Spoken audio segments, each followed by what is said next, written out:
বেশি করে আমরা এখানে অমরাইন না এখানে এই বান্ডিল দুই বান্ডিল হ্যাঁ দুই বান্ডিল একই বান্ডিল একই টাকা হ্যাঁ এটা হলো গুণপতি খাটারের বিএনপির নেতা আব্দুল মন্নান ভাই, আর হলো আমাদের সকলে পরিচিত ফকির মেম্বার সাহেব।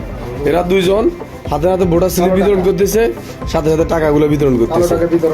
এখন এদের কি করা উচিত? কামরুলুদার লোক কামরুল হুদার 14 গ্রাম কামরুল হুদার লোক। দাদা শীষের এখন এদের কি করা উচিত? ওনাদেরকে আমরা সর্বোচ্চ সম্মান গ্রামের পক্ষ থেকে আমরা দেওয়া হয়েছিল, এখন পর্যন্ত দিচ্ছি।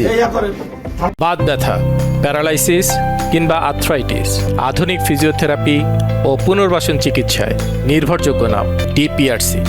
বেশি করে আমরা এখানে অমরাইন না এখানে এই বান্ডিল দুই বান্ডিল হ্যাঁ দুই বান্ডিল একই বান্ডিল একই টাকা হ্যাঁ এটা হলো গুণপতি খাটারের বিএনপির নেতা আব্দুল মন্নান ভাই, আর হলো আমাদের সকলে পরিচিত ফকির মেম্বার সাহেব। এরা দুইজন হাতে হাতে ভোটার স্লিপ বিতরণ করতেছে, সাথে সাথে টাকাগুলো বিতরণ করতেছে। এখন এদের কি করা উচিত? কামরুলুদার লোক কামরুল হুদার 14 গ্রাম কামরুল হুদার লোক। দাদা শীষের এখন এদের কি করা উচিত? ওনাদেরকে আমরা সর্বোচ্চ সম্মান গ্রামের পক্ষ থেকে আমরা দেওয়া হয়েছিল, এখন পর্যন্ত দিচ্ছি।